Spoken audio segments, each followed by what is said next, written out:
Toute la création t'adore.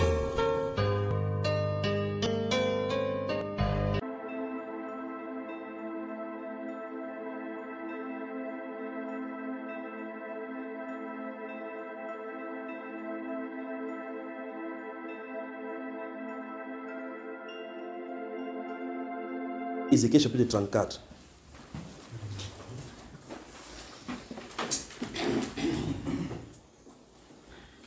Vous notez ça, on va lire ça demain. Je vais vous donner les instructions maintenant. Comme ça, demain, quand on va venir, même si à l'assemblée là-bas, c'est à vous qu'il m'adresse. Après, on va prier. D'accord? Je crois que si vous avez fait vos plans pour rentrer, c'est votre problème. Donc, demain matin, on est ici 9h. Amen. Voilà. J'ai dit Ézéchiel chapitre 34. Vous avez noté ça? Hein? Amen. C'est comme s'il y avait aussi Éphésiens 4. Éphésiens 4, j'ai parlé ça depuis jusqu'à finir. J'ai parlé ça depuis jusqu'à. Maintenant, quand vous finissez d'écrire, vous fermez, je vous donne les instructions. Vous suivez bien les instructions, ce que ça me dit. Vous n'avez pas droit à l'erreur en tant que conducteur maintenant. Parce que c'est l'heure de l'esprit. Et cette ère-ci, c'est l'heure. Cette ère-ci, vous faites l'erreur, il y aura des frappes. D'accord? Suivez-moi très attentivement. J'ai dit que vous devrez avoir les cahiers pour être discipliné. Parce que ces choses, vous allez voir aussi. Parce que remarquez bien ce que vous en avez sorti comme songe. On a seulement titillé. Parce que Dieu va montrer des choses au fur et à mesure des batailles. Un moment donné, on n'aura plus de temps même pour s'asseoir parler comme ça. Là. On sera dans bataille après bataille. Parce qu'on va commencer à désorganiser, que Dieu commence à montrer. Maintenant, on montre, voilà celui-ci, on a montré à Dalim. On montre comme ça, on montre l'homme, on te montre aussi. On n'a pas le temps de bavarder. Il n'y aura pas le temps pour la distraction. Parce que Satan fait tous les objets et les gadgets de construction qu'il fait pour distraire, c'est pour nous faire perdre notre énergie spirituelle. Perdre la focalisation des choses spirituelles. Parce qu'en faisant la base, c'est pour ça que vous voyez le breaking news sort chaque fois. Chaque jour qui passe, il y a le nouveau dossier. Pourquoi tu te concentres là-bas? Le Cameroun me dépasse. Mon Cameroun, c'est pas ça. En temps, ils sont en train de construire des choses là-bas. Vous pensez-vous, il y a 24 heures par jour, vous pensez qu'un démon, il passe quoi, sa journée à faire quoi? Vous avez posé la question? C'est-à-dire que ils savent qu'il y a un temps fixé où ils seront au feu. Vous pensez que dans l'esprit, là, ils font quoi au juste? Chaque 24 heures. Ils partent voir le match. Point quelqu'un, dis à quelqu'un que réveille-toi. Vous pensez que le démon il se distrait injuste parce qu'il dit que je me repose. Ils n'ont pas de répit. Point quelqu'un dit que ton ennemi ne dort pas. Il passe le temps à comploter contre toi. Et toi? Veille. Passe le temps à combattre dans la prière.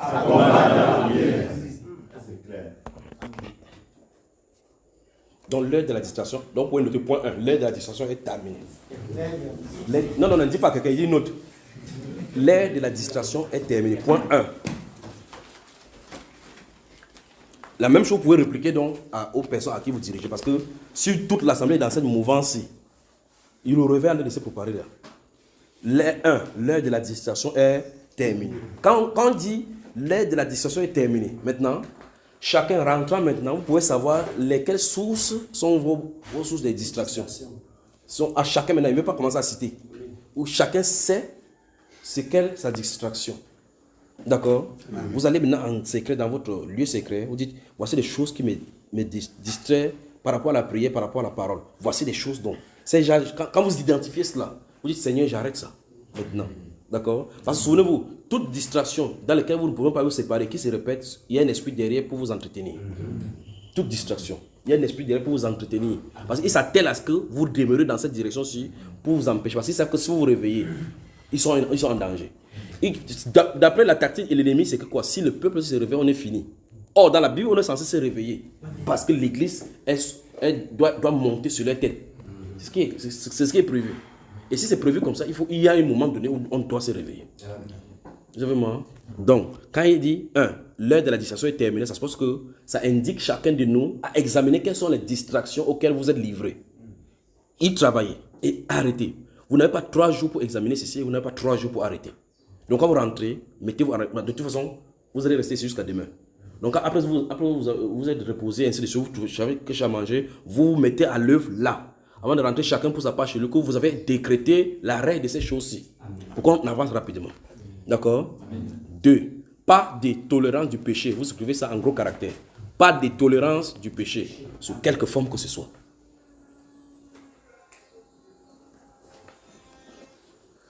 Et là, on mettait entre parenthèses Josué chapitre 1. Josué chapitre 1 et chapitre 8.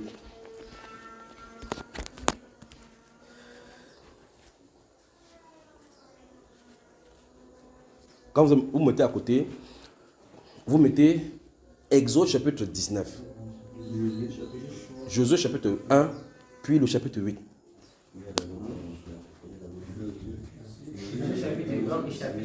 Donc Josué chapitre 1 et chapitre 8, Exode chapitre 19, Galates chapitre, non pas Galates, Genèse chapitre 35, verset 1 à 5. Genèse chapitre 35, verset 1 à 5. Vous y êtes? Not Galatians. Genesis chapter 35. Genesis chapter 35. Galatians, we're going to come on another point with Galatians. Genèse chapitre 35, verset 1 à 5.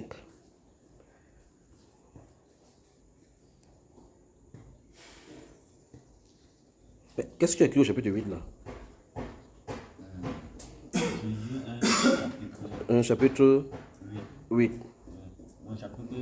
Il y a Josué chapitre 1 et chapitre 8. Genèse chapitre 35, verset 1 à 5. Galates, on y arrive pour Galates parce qu'il y a Galates aussi normalement. Maintenant, notez 2 Corinthiens chapitre 7, verset 1.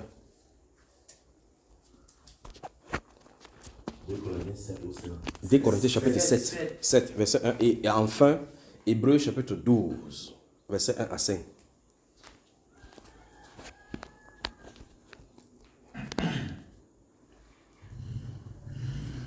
Vous remarquez que dans Hébreux, je vous donne le chapitre 12, verset 1 à 5.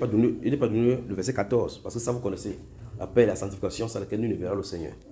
D'accord? Hébreux chapitre 12, verset 1 à 5. Vous y êtes?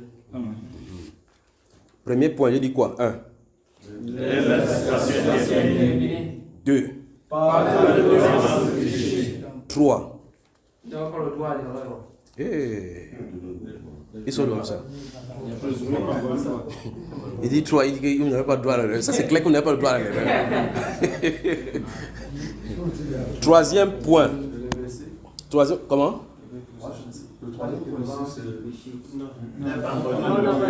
Les versets là, c'est relatif au deuxième point. Donc j'ai dit que le deuxième point, pas de tolérance au péché. Vous notez Josué 1 et Josué 8, Genèse chapitre 35, verset 1 à 4, à 5, Exode chapitre 19, 2 Corinthiens 7, verset 1, et puis Hébreux chapitre 12, verset 1 à 5. Ce qui est donné, non? Troisième point. Non, j'ai dit là. Regardez, j'arrive. Vous êtes au troisième point. La discipline doit être de taille. Ça, c'est la discipline personnelle. La discipline doit être de taille. Non, de taille, c'est mieux. C'est pas mieux. Les de rigueur.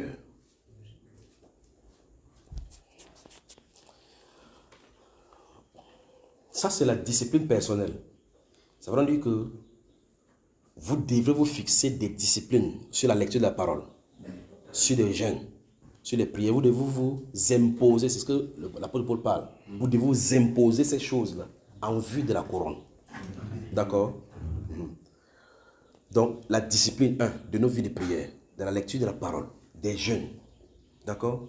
Donc, pourquoi quand vous lisez, vous comprenez bien la discipline dans la lecture de la parole, dans les jeûnes, dans la prière. Vous devez prendre ça au sérieux parce qu'en fin de compte, vous êtes obligé de jeûner chaque fois que vous allez dans l'assemblée, vous les conducteurs. Donc toutes les fois où il y a une réunion, vous devrez être à jeûne. Et quand vous devez être à jeûne, ça veut dire que vous quittez votre truc, vous êtes resté vraiment tranquille parce que vous n'avez pas mangé. Le jeûne, ce n'est pas ça. Tout jeûne qui n'est pas accompagné par la lecture de la Bible et la prière, c'est la grève de la faim. Tout jeûne, vous faites le jeûne, vous restez juste comme ça, vous ne lisez pas la Bible, vous ne priez pas, vous ne méditez pas la parole, vous allez faire la grève de la faim. Vous détruisez seulement la graisse. Le jeûne et la prière sont les portes d'accès pour les choses spirituelles véritablement. D'accord? Donc on apprend ceci au sérieux. C'est pour ça qu'il parle de la discipline dans cet endroit-ci. Parce que quand vous allez enseigner le peuple et que vous sortez du jeûne et dans la prière, comme celui a dit tout à l'heure, il sort, il va avec quelqu'un, il dit que enseigne tes enfants. Vous voyez qu'il est sous la couverture du Seigneur. Dans cette enveloppe-ci, le vase est préparé à être utilisé à tout moment par le Seigneur. C'est ça le problème. Donc, disposons nos vases pour être utilisés par le Seigneur. D'accord? Disposons nos vases, ces vases de terre, pour que le Seigneur les utilise comme il se doit, pour qu'il les utilise bien. D'accord? Il est l'ouvrier. Il est le portier. Nous sommes les vases. Les sons qui nous façonnent. Dans la discipline, dans nos vies de prière, dans la lecture, dans les jeûnes surtout, jeûne, prière doivent être notre nourriture quotidienne en tant que conducteur.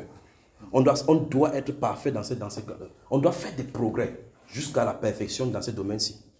D'accord? Parce que si pour la parole, vous les avez déjà. La parole est là. Maintenant, il faut que ça soit manifesté. Le but maintenant, c'est la manifestation de ces paroles. Si on ne passe pas à cette étape-ci, vous allez voir que vous allez tourner en rond par les discussions. Vous allez verser dans ce qui diminue l'onction, les discussions de mots. Quand on passe dans les discussions de mots, ou diminuer les petites vases, les petites huiles qui étaient là-bas, ça se sèche. C'est pour ça que mon grand frère disait à Paul, à Pierre, à Timothée, que garde le bon dépôt. En évitant ceci, les discussions de mots et autres là-bas, la colère. Si vous faites comme ça, ça diminue l'onction. Mais au contraire, plus vous gardez votre calme, en sanctifiant Christ le Seigneur dans vos cœurs, dans la méditation, dans les jeûnes, plus l'onction augmente. Ça augmente, ça coule, ça est au courant. C'est quand vous êtes face à une adversité, vous voyez que quelque chose se passe. L'homme spirituel, l'homme intérieur se développe, se déploie lorsqu'on lui donne l'aptitude dans la parole et dans le jeûne d'être en contact avec le Saint-Esprit. L'homme intérieur dont l'apôtre Paul parle au chapitre 2 et 3 des Éphésiens, il se développe lorsqu'on lui donne l'attitude, l'accès, lorsqu'on lui ouvre l'accès à l'intérieur pour qu'il puisse se déployer, pour qu'il puisse être en contact de la parole par le jeûne et la prière. Plus il s'approche de Christ, plus les capacités de Christ s'imbibent sur lui par le Saint-Esprit. Et c'est comme ça qu'il se déploie. Et quand vous êtes dans la messité, vous voyez maintenant que ce n'est pas la chair qui prend le dessus, c'est lui qui prend le dessus. Et puis vous dites que mais, quelque chose m'a fait, j'ai dit que c'est comme ça. C'est pas toi, c'est l'homme intérieur. La nourriture de l'homme intérieur, c'est le contact permanent avec le Saint-Esprit. Il est le véhicule du Saint-Esprit au travers de nous. Il est le véhicule du Saint-Esprit. Le Saint-Esprit n'habite pas dans ta chair, jamais. C'est dans l'homme intérieur, dans l'homme intérieur. Donnons donc le boulevard. Donnons donc le boulevard au Saint-Esprit. Notez donc Galates, donc, chapitre 5, verset 16 à 22. Donnons donc le boulevard au Saint-Esprit de couler sur nous. Vous y êtes? Galates chapitre 5, verset 16 à 22. Donnons donc le boulevard au Saint-Esprit de couler, de frayer son chemin. Il fraye son chemin jusqu'à ce qu'il trouve cet homme-là à l'intérieur. Quand, dans ce processus de coulement à l'intérieur, on parle du renouvellement. Mon grand frère utilise pour le mot renouvellement de l'intelligence. Plus vous entrez dans la parole au fur et à mesure, plus vous dites quelque chose est entré. Vous voyez cela, vous avancez. Quelque chose est entré. À un moment donné, vous connaissez tout simplement. Vous avez la faculté. La faculté, l'intuition est là. Le Saint-Esprit vient donc développer cette partie-là où vous appelez intuition, où votre pensée est très proche de l'homme intérieur. C'est pour ça que vous entendez quelqu'un dire que je croyais que c'était moi qui pensais. C'est autre. C'est ces choses-là, parce que l'être là, qu'on appelle l'homme intérieur, le véritable toi, créé selon Dieu, qui veut plaire à Dieu, quand il est réveillé, le monde des ténèbres est en danger. D'accord? Donnons la latitude. Voici le canal, voici le canevas pour le placer devant l'autel où le Saint-Esprit place son onction sur lui. Les jeûnes et la prière. C'est comme ça. Plus vous jeûnez, plus vous priez, vous allez vous sentir fatigué, mais lui n'est pas fatigué. Le signe de l'extérieur que vous êtes fatigué, c'est le signe que lui s'est développé. Quand quelqu'un dit qu'on a assez mangé. Le Nolais, le Bongo, le Conchab, le Héros, le Sanga. Maintenant, l'homme spirituel veut manger.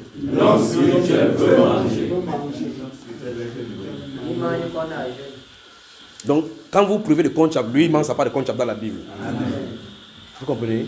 Donc, le boulevard, pour le placer à l'attention du Seigneur. Vous vous souvenez, cet homme-là, qu'on portait sur le lit, on cherchait un pour le découvrir devant la présence du Seigneur, sur le toit. On a trouvé une faille, un trou. Les gens empêchaient, la chair empêche. Frayer le chemin jusqu'à sa présence. Amen. D'accord? Cette habitude des jeunes de prier à répétition, ça doit devenir une nourriture quotidienne. Quand ça va devenir une nourriture quotidienne, vous allez vous rendre compte que entrer dans la présence du Seigneur devient un jeu. Entrer dans la présence du Seigneur devient un jeu. De telle sorte que vous n'avez pas besoin d'un endroit particulier pour entrer dans la présence du Seigneur. L'autel est ouvert et le lieu de convocation est sanctifié. Amen. Quand c'est sanctifié, vous dites devant une situation, juste là, vous ne parlez pas, c'est là, où entend la conversation, regardez. Vous voyez cela? J'ai temps de converser maintenant concernant un frère appelé Yannick. Cette fois-ci, celui-ci. Parce que j'ai posé une question concernant le frère Yannick et on a de converser par rapport à cela. Mais vous voyez, quelques secondes d'attention, ça c'est à l'intérieur, c'est des temps qu'on a conversé. J'ai parlé, il a parlé, j'ai parlé, il a parlé concernant le monsieur-ci. Maintenant, en physiquement, combien de temps je suis passé? Quelques secondes. Mais là-bas, le temps qui est là-bas, ce n'est pas le temps qui est ici à l'extérieur. Vous voyez cela? La voix s'y doit pouvoir parler ici. Le boulevard s'y doit devoir parler. C'est ça qui dérange les prophètes dès qu'ils sont petits. C'est celui-ci, c'est ça. Dieu entre en contact avec toi parce qu'en réalité, écoutez bien, quand vous êtes petit et que vous êtes appelé au ministère des prophètes, plus que vous êtes petit et que votre chair n'est pas assujettie trop au péché, votre esprit est éveillé parce que le prophète est éveillé depuis. C'est ça qui fait qu'il commence à voir des choses que les autres ne voient pas. Mais quand il grandit à un moment donné, quand vous disparaissez dans le péché, le corps du péché s'est développé, lui, c'était un peu. Quand vous êtes maintenant en Christ, maintenant il revient.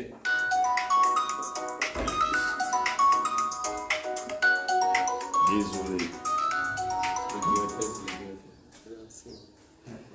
Point quelqu'un dit la discipline. La discipline. Voilà, donc c'est à dessein, c'est pourquoi on enseigne. Donc ce que vous allez voir là, ça ne doit pas se voir au milieu de vous. Quand vous êtes conducteur et que vous dites, quand vous tous qui entrez ici, fermez vos téléphones parce que c'est bon ce que ça a fait. Ouais, l'inattention que ça a créé. Ça a déconnecté quelque chose. Pourtant, j'étais allé quelque part avec l'homme intérieur et la voix intérieure. Maintenant, voici ça a déconnecté. Mais voici dans notre enseignement.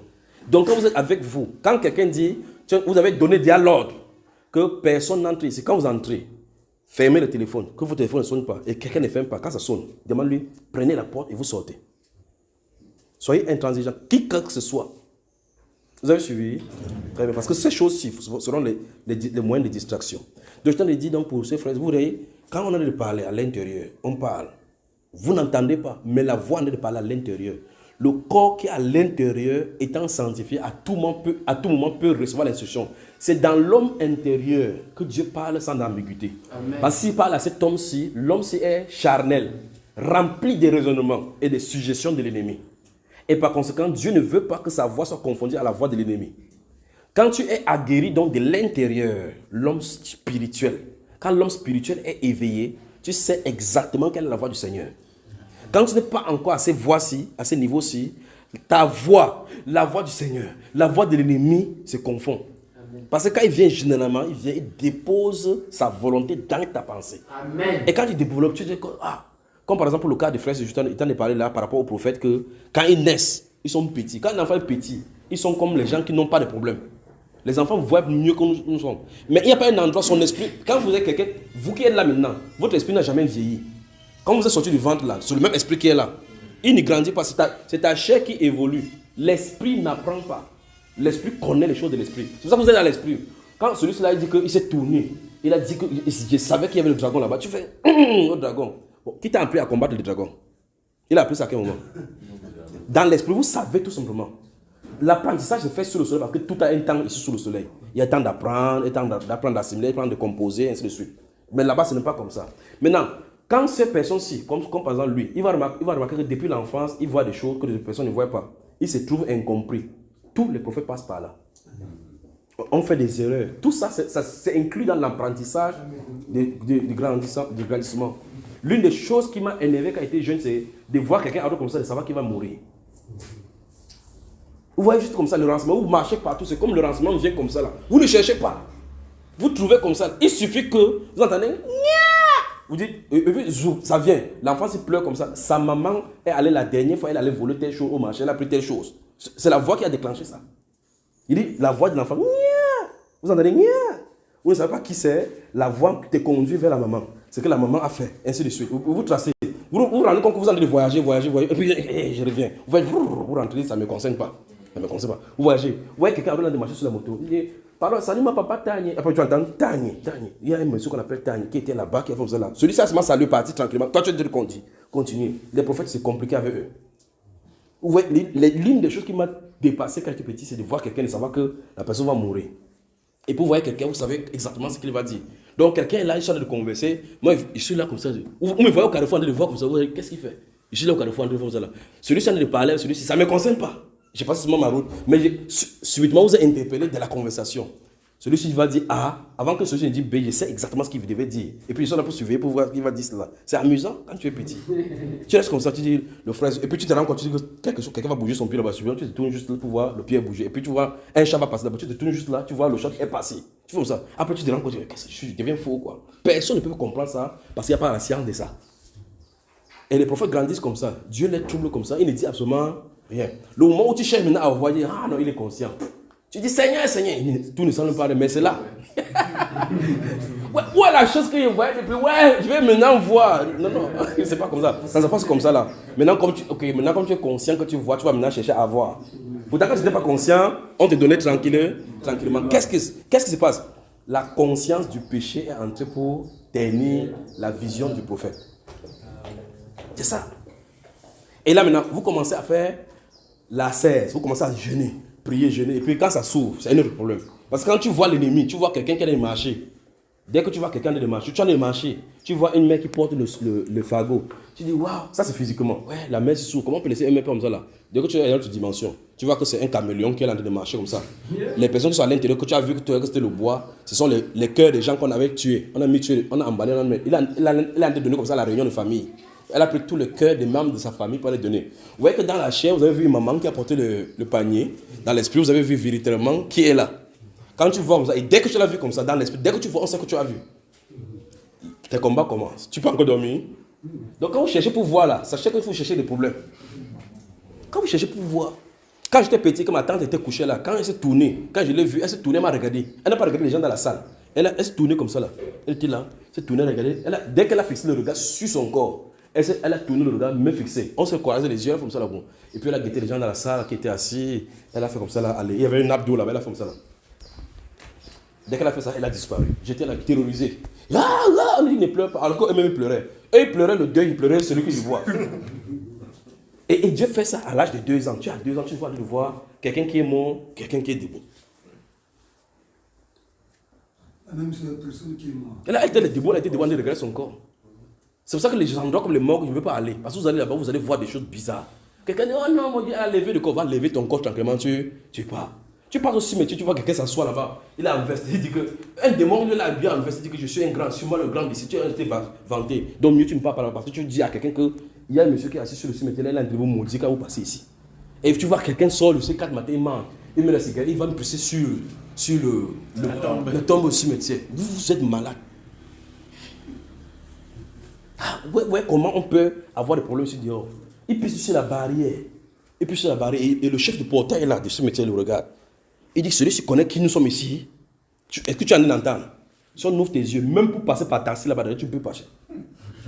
Donc Dieu merci pour les yeux que Dieu ferme là, pour que Dieu ne voit pas. Parce que tu vois, même au marché, tu t'assois, tu viens voir quelqu'un qui est en train de vendre la tomate, il te tend la main, tu vois que c'est le serpent qui est en train de te donner la tomate. Tu vas encore aller au marché acheter quelque chose. Donc mieux, tu parles au serpent, te donne ta tomate. C'est pour ça que la pauvre dit que manger de tout ce qui vend sur le haut, sans prendre le renseignement. Parce que si tu te donnes le renseignement, tu ne mangeras rien. Tu ne mangeras absolument rien. Absolument. Au milieu de nous qui marchons là, il y a plus de démons que des êtres humains. Là dehors là. Imagine que vous allez conduire le taxi, il dit que ouais, va vite. Il se dit, oui, c'est l'eau. Nous sortons de l'enfer. Tu vas faire comment?